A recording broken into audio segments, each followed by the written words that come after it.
Hey YouTube, it's Team Big Wieners here again with our part 2 of my Deckapalooza, showing all the decks I've been making so far. In part 1, I showed my Tech Genus from my Extreme Victory sneak peek and my Gladiator Beast deck.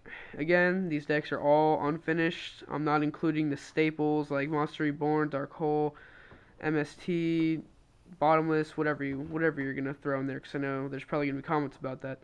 These are just pretty much archetype specific cards, and I'm gonna put the other spells and traps and monsters in later. And these decks are all unfinished. I'm not finished with these. My Karakuri deck is the last of this Deckapalooza. It's been quite hard for me to get my hands on the Karakuri Synchros, Beret, and Barreto. So far, I've only gotten my hands on a beret, which I'm pretty happy about the trade I made with it. Made it at the sneak peek because he's the most valuable synchro. He's most expensive. The Barretos are going to be a little easier to get, but he's definitely going to be the toughest, and I don't really need any tips with the synchros because I am definitely going to run 3 of him and 3 of Barreto because they're just standard for any Karakuri deck. Um, a Machina Fortress. I know it's not Karakuri, but you will all. It's obvious why I'm putting it in here. I might add another one, but I think one's good for now. Uh, I'm also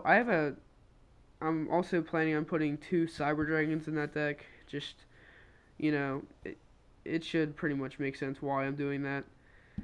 Um, Putting a giant rat in there.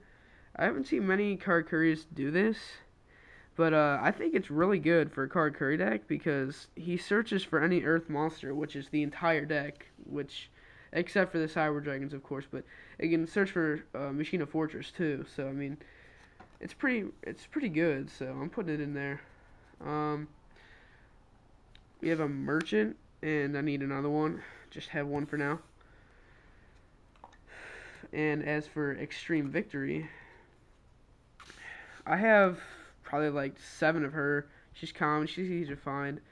Um, I have 2 in here, but I'm debating on whether taking one out or taking her out altogether. You can comment on that and help me with that decision.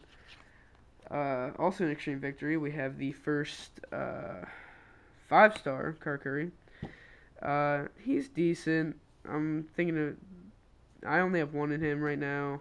I have like 3, but I'm debating on taking him out because he's not like amazing or anything.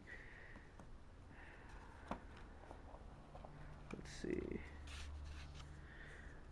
2 Bushi. I don't know. I can't pronounce his Karakuri name, but he's pretty good. So I'm putting 2 in there. Because if a Karakuri is destroyed, he gains attack, which could make him a beater, because it's permanently, I believe, yeah. Yeah, he gains 400 permanent attack if a Karakuri is destroyed. So as long as you can keep him alive, he can get pretty powerful, which I see as a plus. So I'm putting 2. 3 soldiers. It's pretty much all Karakuri's. All Karakuris need 3 soldiers. So I'm putting 3 of those.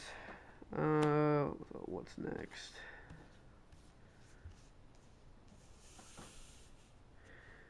3 strategists. Obvious.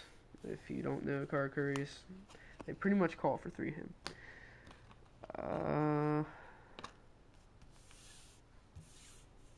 I have 3 watchdogs in there, but I'm most likely going to take 1 out. He is a 4-star tuner that can't be destroyed by battle once per turn, I believe, is this effect. Which is pretty good, but I think there's not enough space for 3 of him.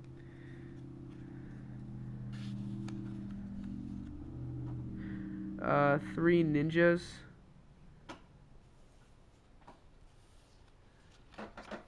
Obvious why. I'm gonna get 3 hypas. I have a trade coming in the mail. 3 hypas I'm going to put in here, and I think I have a Karkuri Clock and a Field Spell coming too.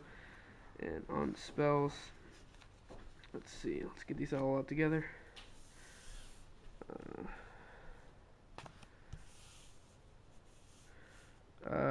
Two gearboxes and two anatomies. And what I'm seeing so far, I think I'm going to make this deck pretty spell heavy. Not that many traps. New from Extreme Victory, Runaway Karkuri.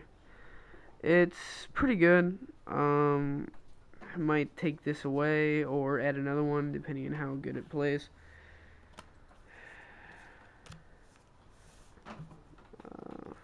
Oh, nope. I did have another one in here.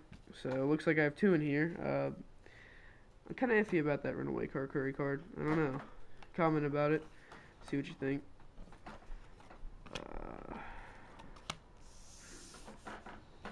Three caches. This is really good. I mean, you can see why I have three in here. Two gold dust. It's a really good card. And on to traps. As of right now, the only non-Karkuri trap I'm going to show in this video is Yugioh. It's really good. Seems like it would play well with this deck. If you don't know it, read about it. I think it's a pretty old card. I think it was just reprinted though. 3 Karkuri Trick House, great card. Whenever Karkuri changes battle position, which happens a lot, you can select and destroy one card on the field, which, you know, it's double plus. I mean, they're going to change their battle positions quite a lot, so you should be seeing a lot of use from that card if you run 3. So that's it. Oh, no, I forgot a card, sorry. I also putting in limiter removal, obviously because they're all machines. Yeah, I'm gonna stick to 1. I don't need 2 in there. It's not like a machine heavy deck or anything, but could help in a tight squeeze, whatever you want to call it. But as of right now, that is it. I have 3 Karkuri Hypas coming. I'm going to add 2 Karkuri field spells. I don't know what they're called. I just know they're the field spells. And a Karkuri Clock. Also, a new Karkuri super rare trap that came out, Karkuri Cash Shed. If you haven't read about it, go read about it. It's really good. I forget what it does, but I just remembered wanting it a lot. I believe I was going to run 2 of them.